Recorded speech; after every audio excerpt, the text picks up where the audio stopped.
Welcome back to A Clock in the Journal. A plan is only as strong as its first step. One door, one decision, and everything follows from it. Tonight, something shifts, almost imperceptible. A detail overlooked, a certainty misplaced. He moves forward anyway, confident, precise, until the silence changes. The room feels wrong, the air unfamiliar, and in that quiet realization, control begins to fracture, because sometimes the danger is not in the act, but in where it begins. My brother Ralph, who now lived with me on the edge of Ham Common, had come home from Australia with a curious affection of the eyes, due to long exposure to the glare out there and necessitating the use of clouded spectacles in the open air. He had not the rich complexion of the typical colonist, being indeed peculiarly pale, but it appeared that he had been confined to his berth for the greater part of the voyage, while his prematurely gray hair was sufficient proof that the rigors of bush life had at last undermined an originally tough constitution.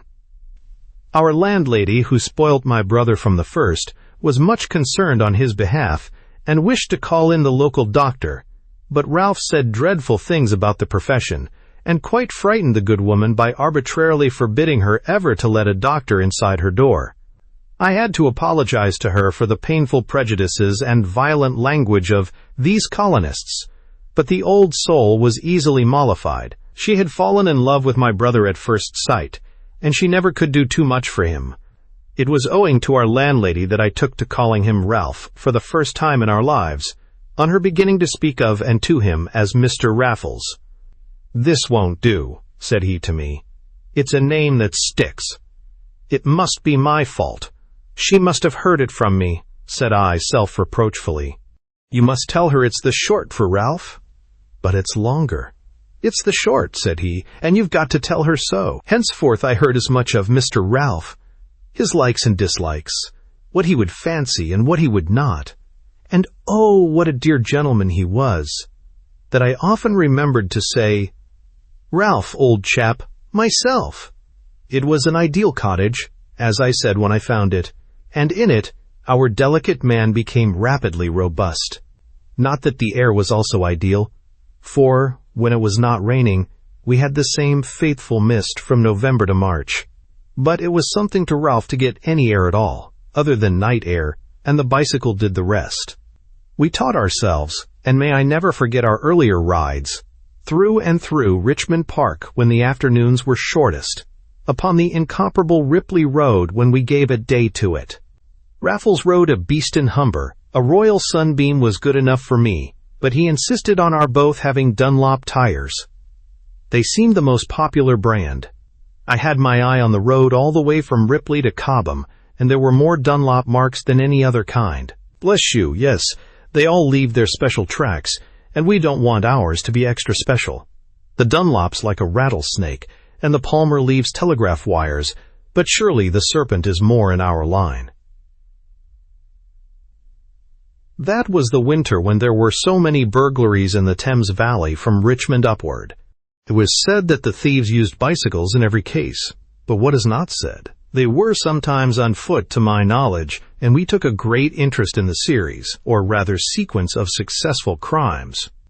Raffles would often get his devoted old lady to read him the latest local accounts while I was busy with my writing, much I wrote, in my own room. We even rode out by night ourselves, to see if we could not get on the tracks of the thieves, and never did we fail to find hot coffee on the hob for our return. We had indeed fallen upon our feet. Also, the misty nights might have been made for the thieves, but their success was not so consistent, and never so enormous as people said, especially the sufferers, who lost more valuables than they had ever been known to possess. Failure was often the caitiff's portion and disaster once, owing, ironically enough, to that very mist which should have served them. But as I am going to tell the story with some particularity, and perhaps some gusto, you will see why who read. The Wright house stood on high ground near the river, with quite a drive, in at one gate and out at the other, sweeping past the steps. Between the two gates was a half-moon of shrubs, to the left of the steps a conservatory, and to their right the walk leading to the tradesman's entrance and the back premises. Here also was the pantry window, of which more anon. The right house was the residence of an opulent stockbroker who wore a heavy watch chain and seemed fair game. There would have been 2 objections to it had I been the stockbroker. The house was one of a row, though a goodly row, and an army crammer had established himself next door. There is a type of such institutions in the suburbs. The youths go about in knickerbockers, smoking pipes, except on Saturday nights, when they lead each other home from the last train. It was none of our business to spy upon these boys, but their manners and customs fell within the field of observation, and we did not choose the night upon which the whole row was likely to be kept awake. The night that we did choose was as misty as even the Thames Valley is capable of making them.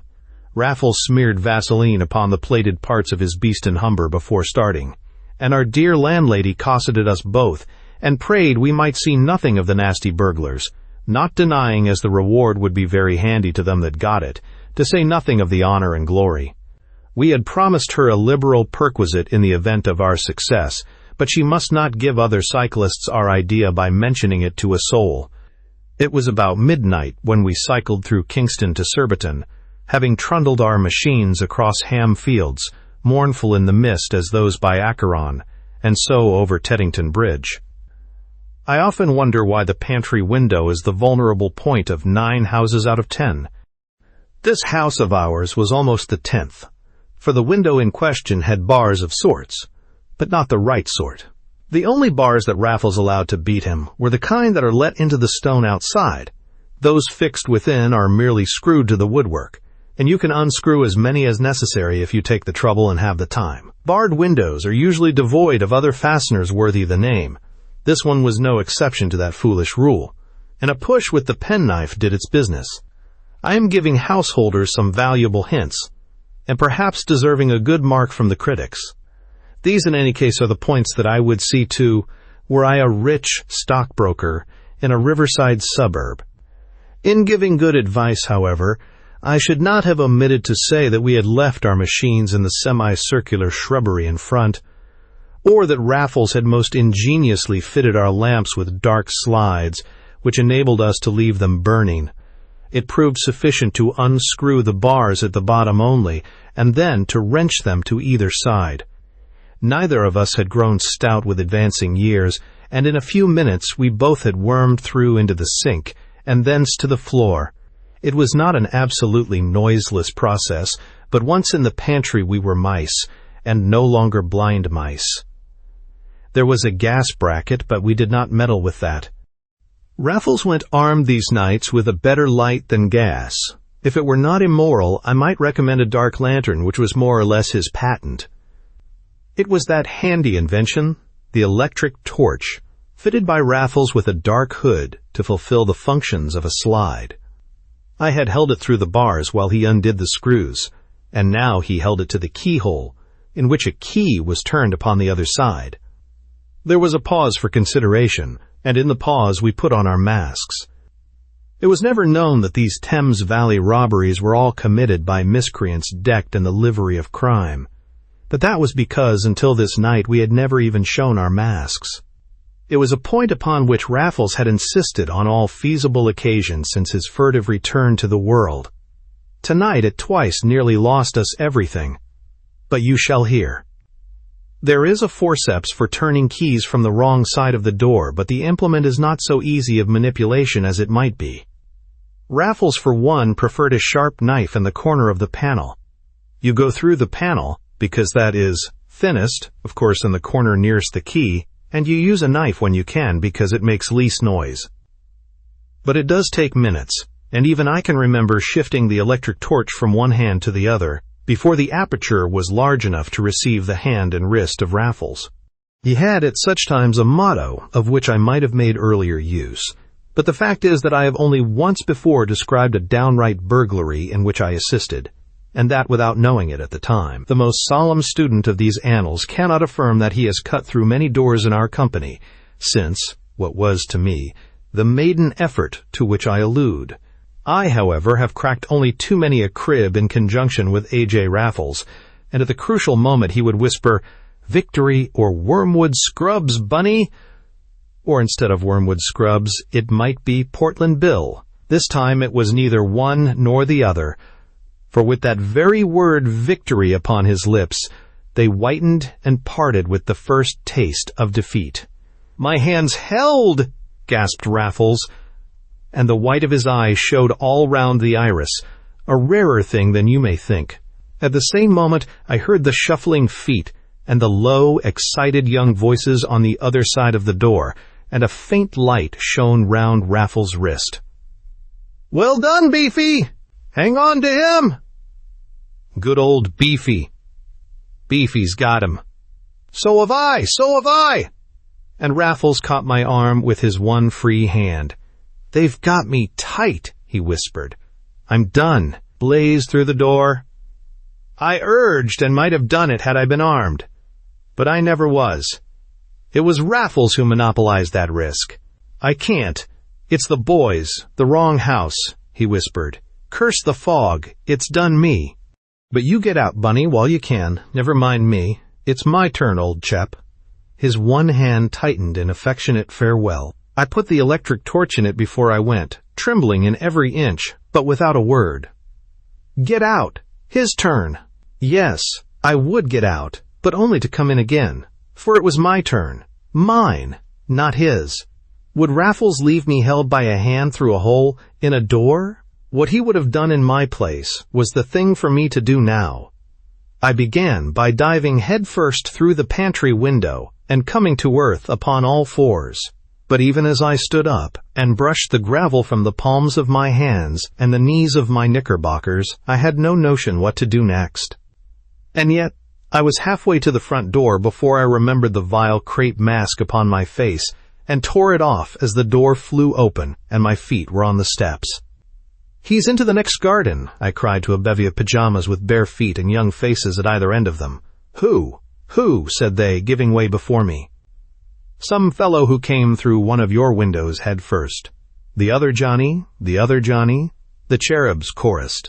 "Biking past. Saw the light. Why, what have you there?" Of course it was Raffles's hand that they had, but now I was in the hall among them. A red-faced barrel of a boy did all the holding, one hand round the wrist, the other palm to palm, and his knees braced up against the panel. Another was rendering ostentatious but ineffectual aid, and 3 or 4 others danced about in their pajamas. After all, they were not more than 4 to 1. I had raised my voice so that Raffles might hear me and take heart, and now I raised it again. Yet to this day I cannot account for my inspiration. That proved nothing less. "Don't talk so loud," they were crying below their breath. "Don't wake 'em upstairs. This is our show." "Then I see you've got one of them," said I, as desired. "Well, if you want the other, you can have him too. I believe he's hurt himself." After him, they exclaimed as one. "But I think he got over the wall. Come on, you chaps, come on." And there was a soft stampede to the hall door. "Don't all desert me, I say," gasped the red-faced hero who held Raffles prisoner. "We must have them both, Beefy." "That's all very well." "Look here," I interposed. "I'll stay by you. I've a friend outside. I'll get him too." "Thanks awfully," said the valiant Beefy. The hall was empty now. My heart beat high. "How did you hear them?" I inquired, my eye running over him. "We were down having drinks. Game-o nap, in there." Beefy jerked his great head toward an open door, and the tail of my eye caught the glint of glasses in the firelight, but the rest of it was otherwise engaged. "Let me relieve you," I said, trembling. "No, I'm all right." "Then I must insist." And before he could answer, I had him round the neck with such a will that not a gurgle passed my fingers, for they were almost buried in his hot, smooth flesh. Oh, I am not proud of it. The act was as vile as act could be, but I was not going to see Raffles taken. My one desire was to be the saving of him, and I tremble even now to think to what lengths I might have gone for its fulfillment. As it was, I squeezed and tugged until one strong hand gave way after the other and came feeling round for me, but feebly, because they had held on so long. And what do you suppose was happening at the same moment? The pinched white hand of Raffles, reddening with returning blood and with a clot of blood upon the wrist, was craning upward and turning the key in the lock without a moment's loss. "Steady on, Bunny!" And I saw that Beefy's ears were blue, but Raffles was feeling in his pockets as he spoke. "Now let him breathe," said he, clapping his handkerchief over the poor youth's mouth. An empty vial was in his other hand, and the first few stertorous breaths that the poor boy took were the end of him for the time being. Oh, but it was villainous, my part especially, for he must have been far gone to go the rest of the way so readily. I began by saying I was not proud of this deed, but its dastardly character has come home to me more than ever with the penance of writing it out. I see in myself, at least my then self, things that I never saw quite so clearly before, yet let me be quite sure that I would not do the same again. I had not the smallest desire to throttle this innocent lad, nor did I, but only to extricate Raffles from the most hopeless position he was ever in. And after all, it was better than a blow from behind. On the whole, I will not alter a word, nor whine about the thing any more. We lifted the plucky fellow into Raffles' place in the pantry, locked the door on him, and put the key through the panel. Now was the moment for thinking of ourselves, and again that infernal mask which Raffles swore by came near the undoing of us both. We had reached the steps when we were hailed by a voice, not from without, but from within, and I had just time to tear the accursed thing from Raffles' face before he turned. A stout man with a blonde mustache was on the stairs, in his pajamas like the boys. "What are you doing here?" said he. "There has been an attempt upon your house," said I, still spokesman for the night, and still on the wings of inspiration. "Your sons, my pupils, indeed. Well, they heard it, drove off the thieves, and have given chase." "And where do you come in?" inquired the stout man, descending. "We were bicycling past, and I actually saw one fellow come head first through your pantry window. I think he got over the wall." Here a breathless boy returned. "Can't see anything of him," he gasped. "It's true, then," remarked the crammer. "Look at that door," said I.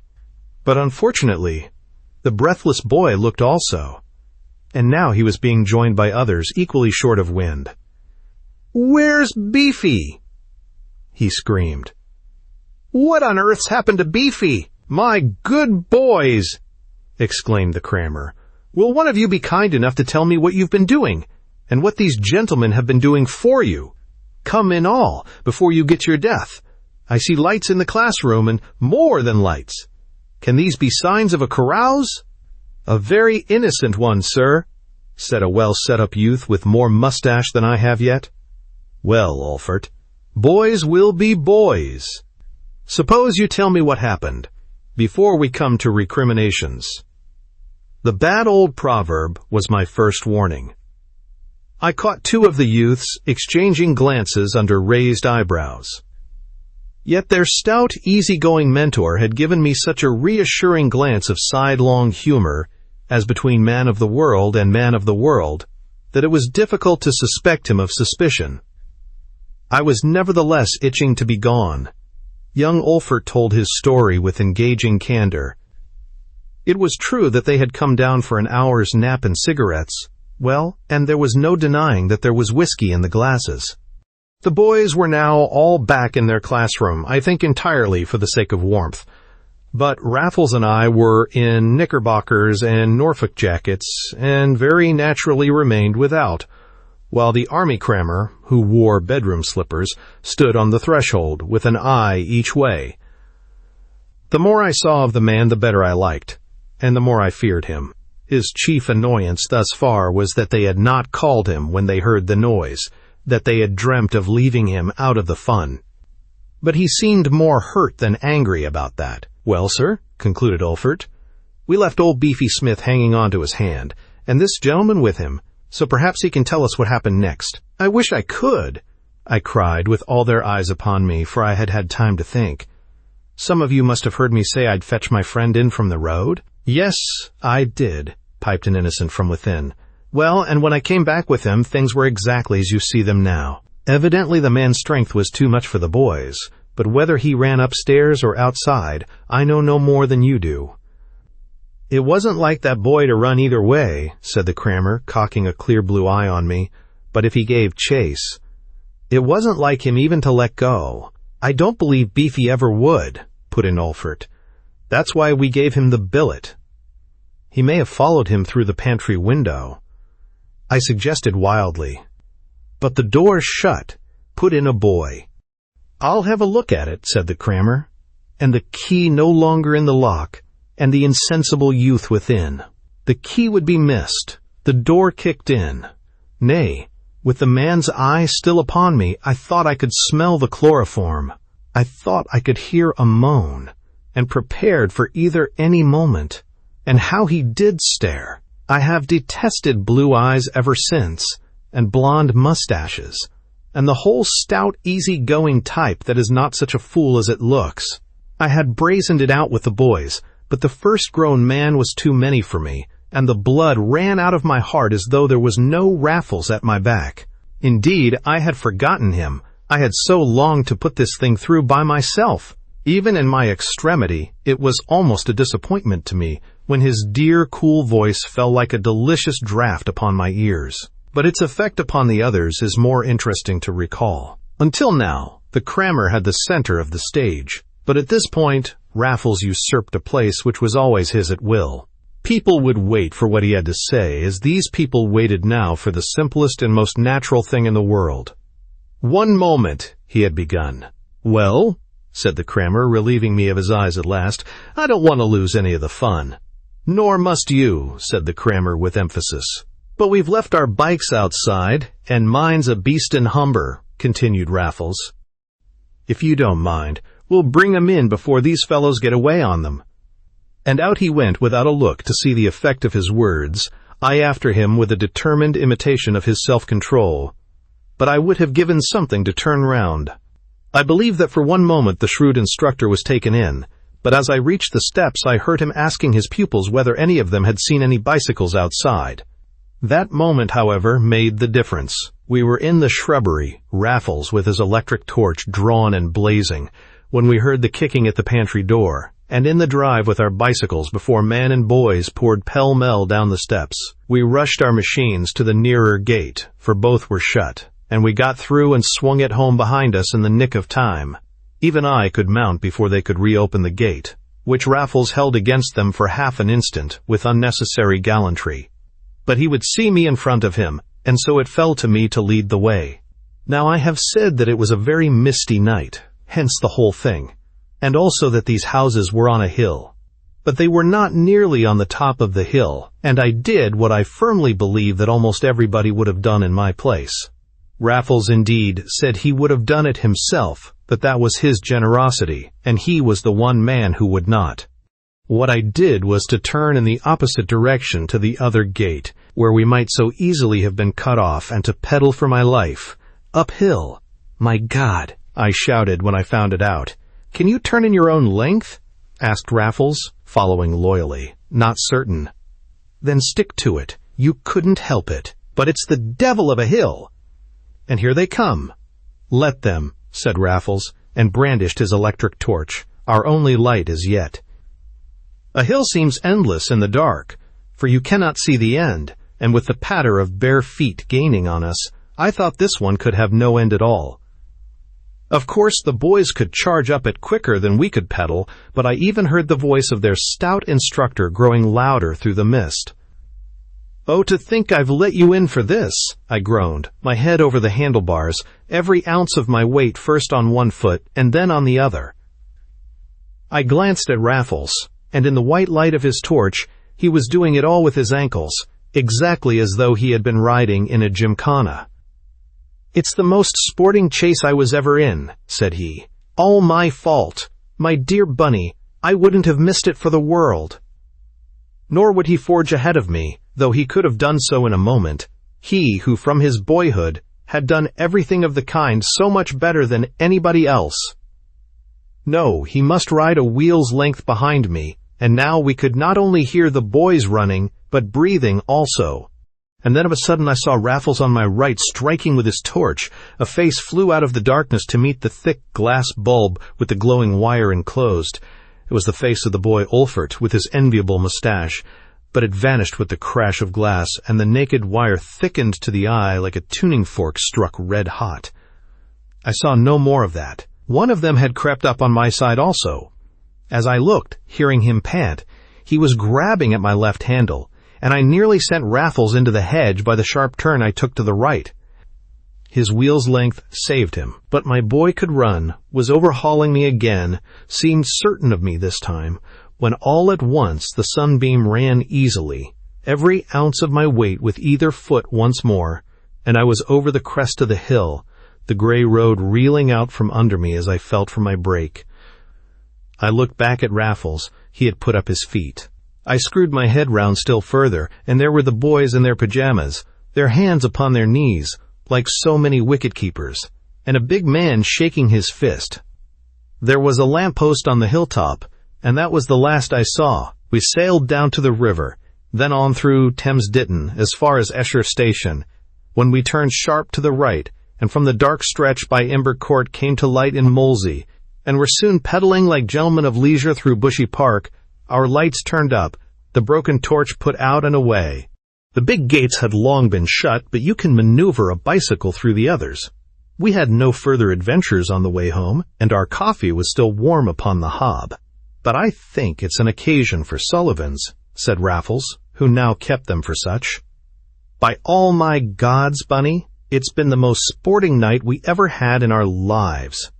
And do you know which was the most sporting part of it? That uphill ride? I wasn't thinking of it. Turning your torch into a truncheon?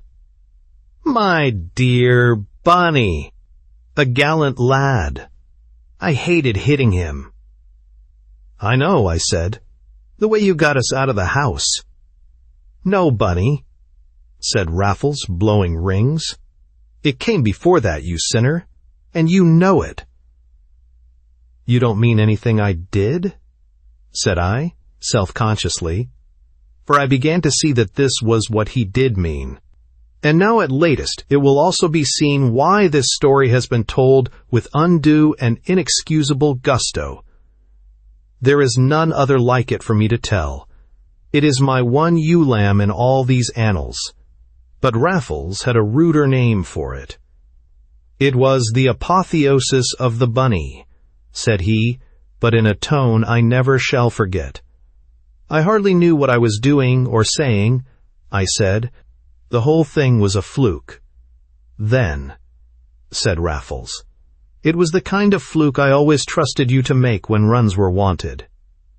And he held out his dear old hand.